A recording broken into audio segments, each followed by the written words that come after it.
Hi, Bond. Hi, Cheyenne. What is this? Hell if I know. Dice noise.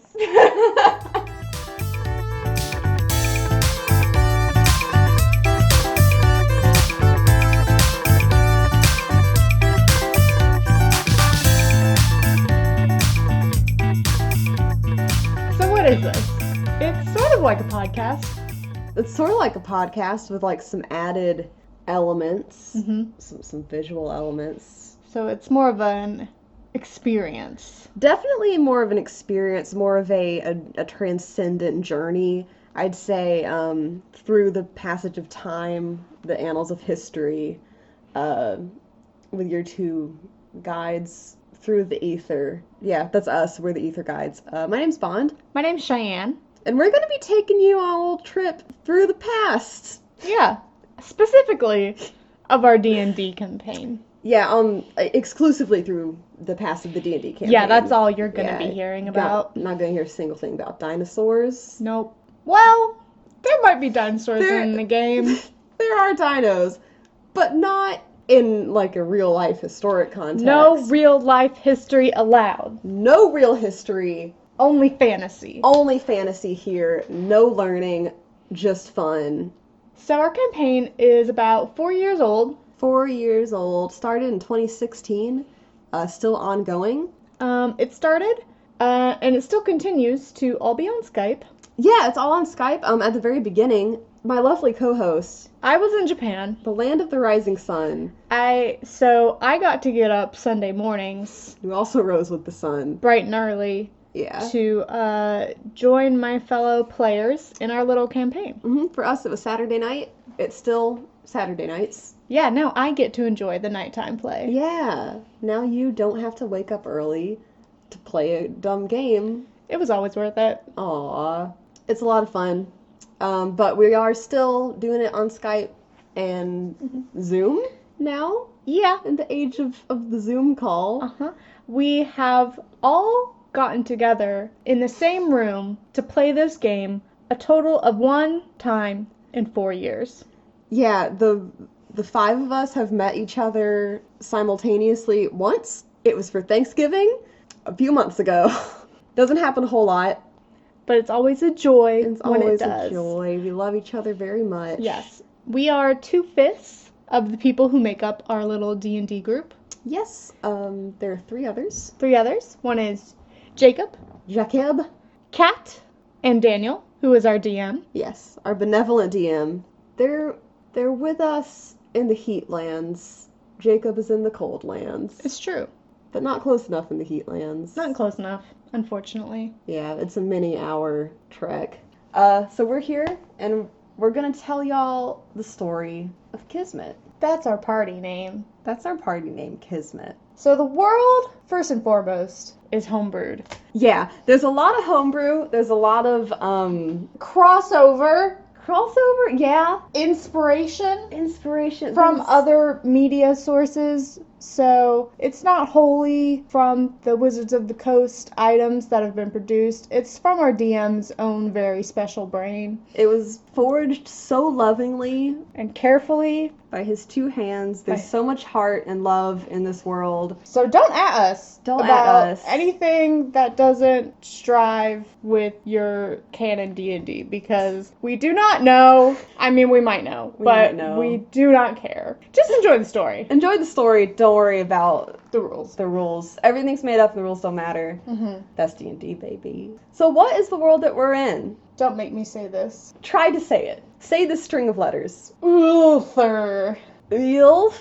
You're gonna hear this a lot because our DM loves to put a bunch of random letters together and call them Ulthur is the world, but that's less important than the continent our D&D party is currently on. Yeah, we never say the name of the world. The name of the continent, Tariel. Tariel is good. It's a good name. Good continent name. Easy to say. Easy to say, easy to remember, very punchy, very fantasy.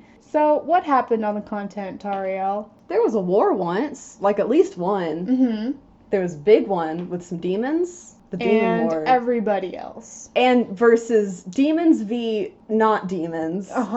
This has affected the continent. The state of things. The state of things. You might say. The state of things. Ha ha! Yes. Yes. Yeah, the Empire. The That's what Empire. I'm getting at. There's an empire now. It was established after the Big War Mhm. to kind of keep the peace, bring the nations together, like the United Nations.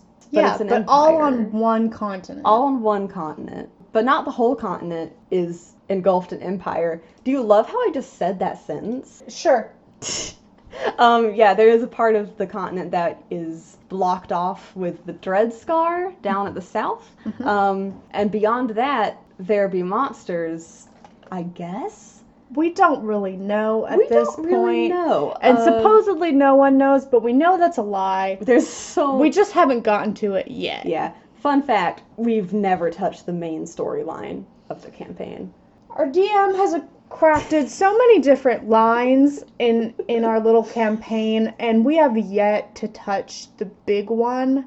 So We so quickly veered into, well, the void. spoilers. Spoilers. There's so many other tasty There's plot so lines to many- get into. We haven't touched the main one. He- Therefore, we do not know what lies beyond the We Dread don't Scar. know what lies beyond the Dread Scar. We cannot tell you. We can't but tell you. it's probably nothing good. Probably not. It's just desert. It's just desert. More probably. desert. Yeah.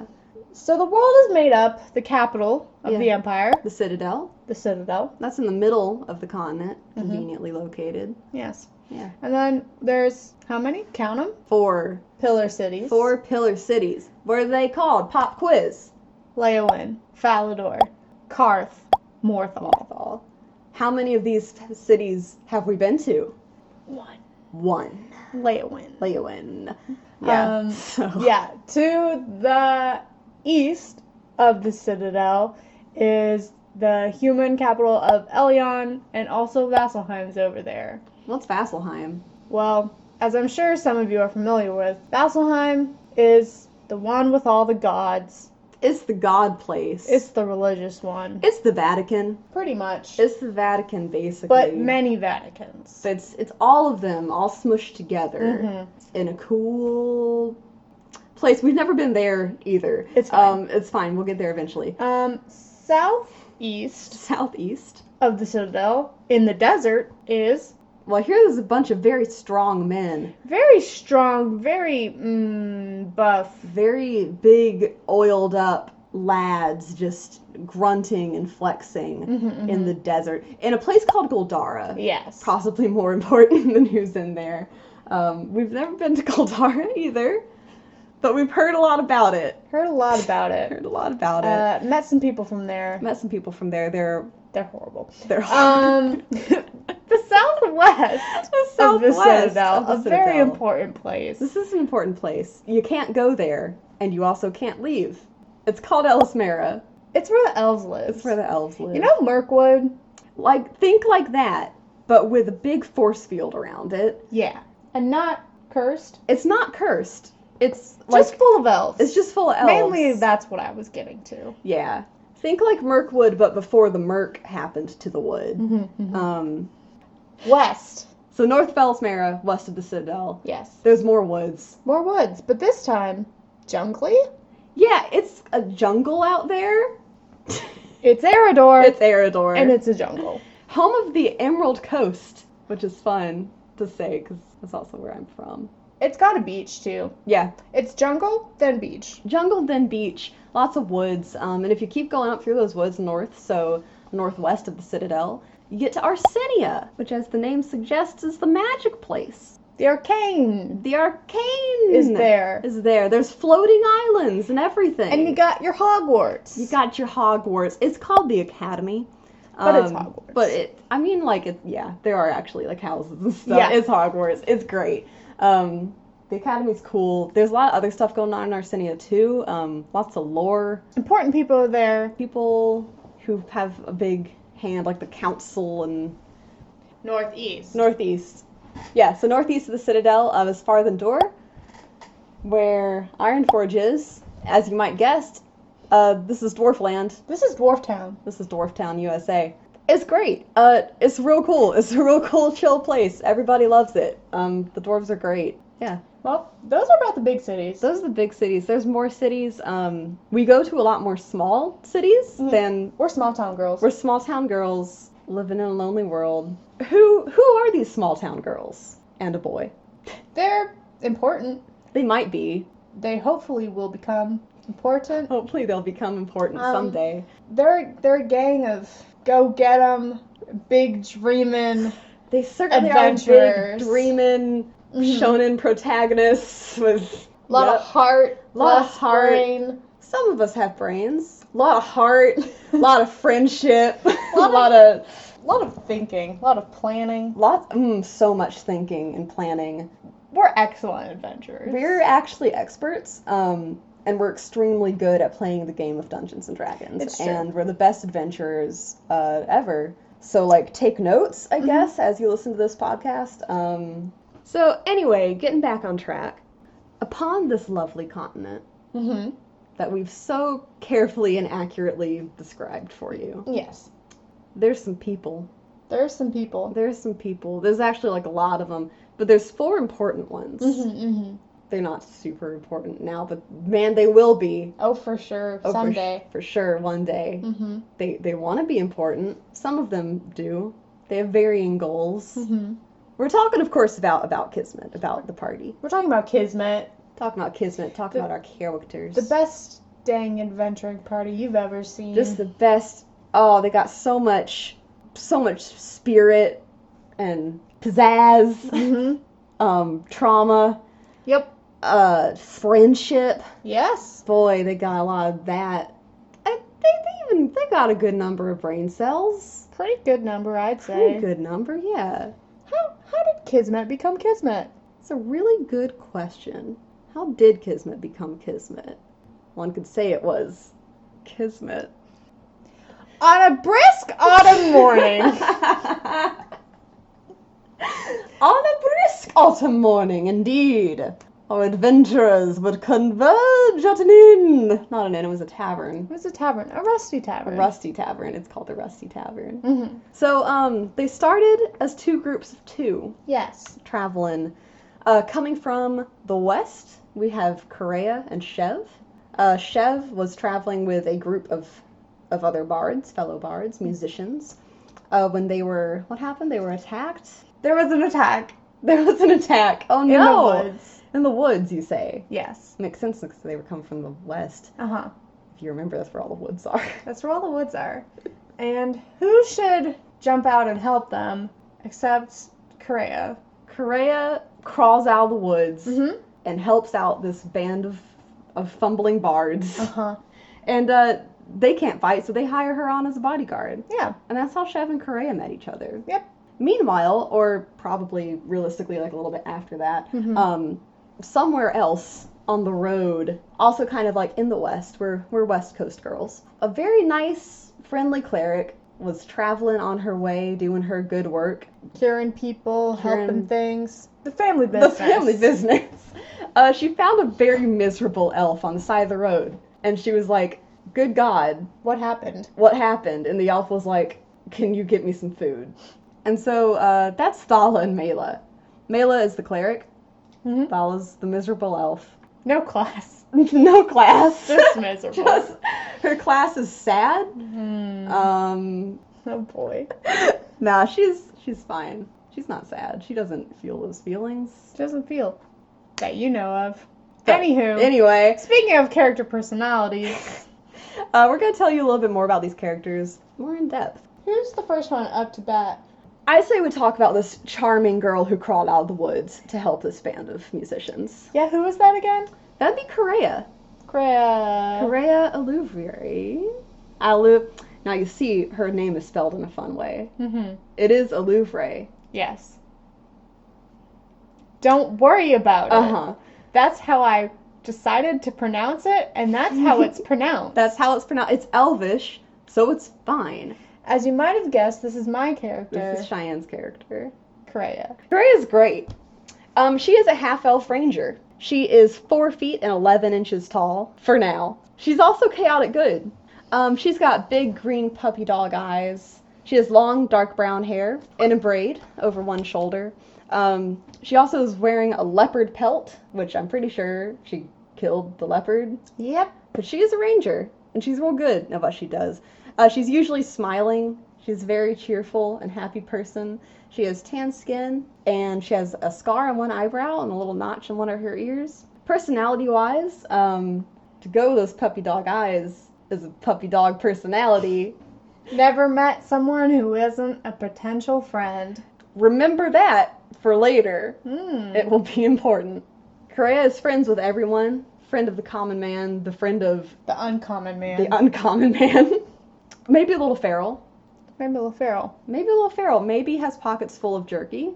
Values her friends a little too much. Maybe values her friends a little too much. Probably has the most shonen spirit Yeah, of I think the that's party. fair to say. Yeah, she's a real Deku, a real Naruto. Mm-hmm. She's really You can really see where my roots come from. you can really, you know what? Yeah, you stick to it. That's true. You honor your background as a weeb. Well, moving on from Correa. Her partner in crime at the beginning, or shall I Partner in say, crime. partner in solving crime, is Chef Matisse. The honeysuckle bard? Uh-huh. Played by none other than our friend Jacob. Yeah. He's a human bard. Mm-hmm. Human bard. Human. A human bard. He's a human bard. Yeah. Human, Human, for sure. for sure. He's 5'11", kinda good. Status, as of level 1, twinked. Noted. He is the most beautiful boy that you've ever laid eyes on, and you will weep upon seeing this boy. He has honey blonde locks and sparkling blue eyes. Oh, so beautiful. He has soft lily white skin. I don't know if you could tell, but there's a lot of nature imagery in that because he himself loves nature. A connection with it, A even. connection, even. He's very friendly and cheerful, very sassy. Sometimes off-putting. A little bit. Is it intentional? Mm. You'll never know. You'll never know. He does want to touch your bones. Not yet. Not yet. Nah. For now, He's okay with flowers and music. he likes flowers and music. He loves honey. Loves honey. He loves honey. It's his favorite food. Who else is there? Is there perhaps, so let's see, we have a ranger and a bard. Is there a healer? Oh yeah, there is. Oh yeah! Just mentioned her, didn't I? I think so. Yeah, so we got our cleric. She's a human cleric. Her name is Mela Yanel, and she is played by Kat. She is 5 foot, 7? 5'7" for now. I think. 5'7" for now. Neutral good. Big heart, big personality, big hair, Oh yes. big muscles. Yes. Will get bigger. She's shaped like a friend, real sturdy. She's a follower of Yondola, so she wears a lot of white and gold and green. She has reddish brown hair with blonde at the tips. She has green eyes, tan skin. She has a cool accent. She swears in Dwarvish. She swears in Dwarvish sometimes, which is So it also doesn't fun. count. It doesn't count As a swear. As a swear, because most people don't know what she's saying. Personality-wise, she's very friendly and outgoing and sociable. She's just like a good person. Very good person. She's a very good person. She's just like real chill. She did see an elf on the side of the road and was like, "You live with me now." Pretty good. Yeah, she did find a weird elf. Very strong-willed. Very strong-willed. A little stubborn sometimes. Little stubborn. Sticks to her guns. Yeah. She's got street smarts. She was a war medic in the past, and I think that comes through. She has like a strong sense of duty. So yeah, Mela's pretty great. Yeah. Well, that's 3/4. 3/4. Is there another one? We don't need to worry about this last one. I think we really need to worry about this last one. She's definitely fine. She's definitely on fire Mm. right now. Oh. Currently. Oh no. Yeah. Uh-oh. Follow Othenor? Oh. The girl on fire. The girl on fire. She's an elf sorceress of the Ooh. wild magic class. Oh boy, that sounds unstable. It is. It sounds like that might get trying after a while. Might have some issues. Hmm. She's 6'2" and neutral good. For now. For now. She's played by none other than Bond. Whoa. That's you. That's me. Big surprise here. Thala is my baby. She's an actual princess. She is an actual princess. This from is true. Elismera. Oh yeah. Spoilers. She's from that place that no one goes in or out of. Oops. Oops.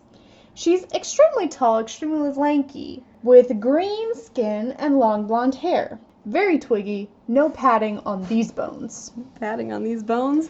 Her arms are long, her legs are long, her ears are long. Her AC is low. Her AC, low. She has sparkling gold eyes as Aw. well. She's wearing a fine dress absolutely no shoes. No shoes.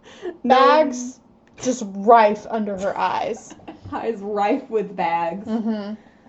Personality is a little, for now it's a little standoffish. Mm-hmm. A bit. Unless she wants something from you. It's true. Then perhaps she might get a little more sweet and charming. Maybe a little spicy. Maybe a little spicy even. Seems, as of now, she seems pretty quiet and kind of go with the flow, but she does have a very big goal of trying to get to Arsenia. Oh yeah, she wants to go to Arsenia for some reason. For some reason. Yeah, she's told Mela a little about it, Mm-hmm. but she's still remembering how to speak common.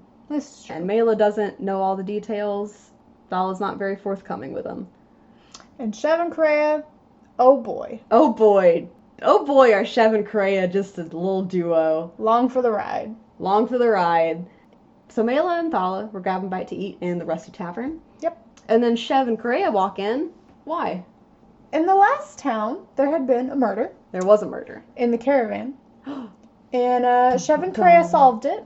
Ooh. The murderer was an assassin from Elismera, Oh no. sent to kill an Elismeran who had left.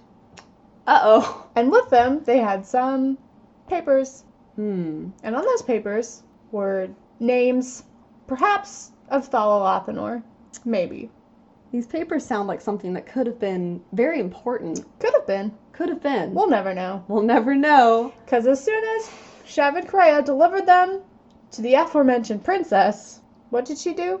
She definitely didn't throw them into a fire. She threw them directly into the fire. You know, it's definitely not something I regret having her do. She was going through some stuff. She was going through some stuff. It's fine. It's fine. Be that as it may, because of the whole assassination thing Yeah. and these incriminating documents, and how the assassin knew Shev and Kreia's face and also knew Thala's name and potentially Mela's, Yeah. the four of them decided to stick together for safety. Yeah, seems like maybe the roads are a little dangerous. Maybe rife with assassins that we'll forget about for about 6 real life months. The assassin thing, It sure did get us together. it sure did get us together. And we sure did immediately have much bigger things to worry about. Mm-hmm. And we still do. And we still We do. still to this day can't be bothered to think about these assassins that are very much still there. It's fine. That's fine. Spoilers. So, the group of adventurers, now together, Now together. are trying to get to Arsenia. They're trying to get to Arsenia, but as we just said, the roads are dangerous. They're full of assassins and, like, pebbles, and Thala doesn't have any shoes on. Yeah, dangerous. Dangerous. So, where do they go for help? The bartender, I guess? They go and talk to this bartender. They do. They do. A very important A bartender. very important bartender. What's his name? Brom. Agerson. Hagerson. You remembered his last name, too. Yeah, we learn it's fake later. But his first name is real. His first name is real. His first name is Brahm. He is a mountain of a man. When I say mountain, I mean Everest. I mean Mount Kilimanjaro. I mean just the largest man. He is human. Very human, Very human. we think. For now, we know he's human. He's human. He's human.